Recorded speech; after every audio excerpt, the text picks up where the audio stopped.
Okay, ladies and gentlemen, there you have it. That was Leonardo's Dreams.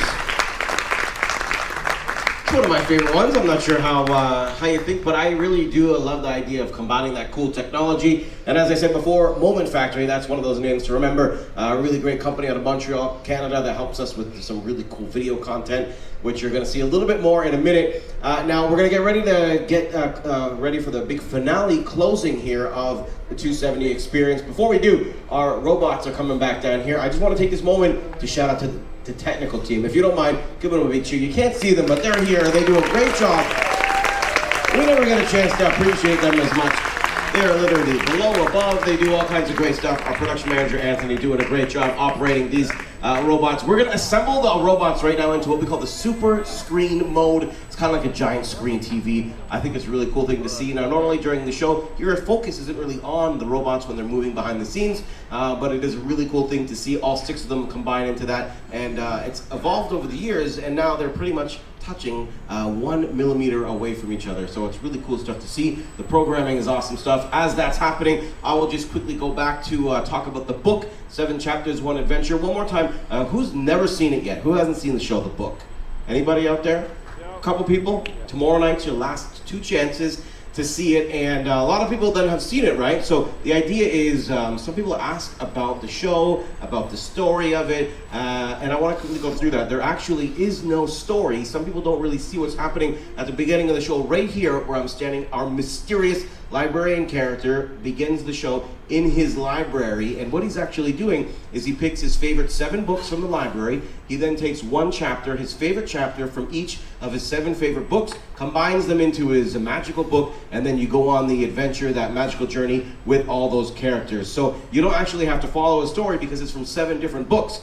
Some people do follow a story and they make up their own story. If that was you and you found a story, I'll have what you're drinking, so kidding.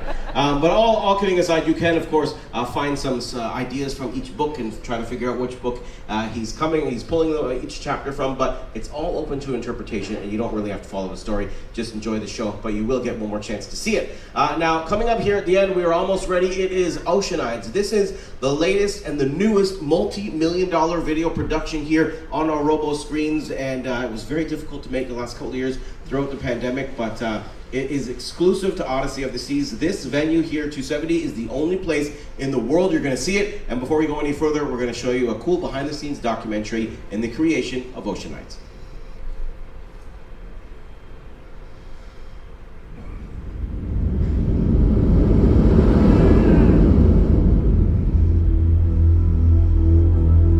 I think we're doing something that's never been done before.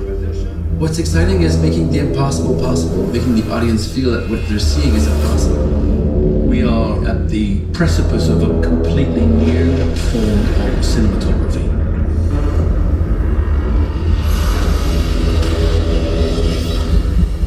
People liken Royal Caribbean to being the Las Vegas of the oceans. We now have 50 venues on 26 ships, 134 productions, 1,500 cast members, 600 musicians.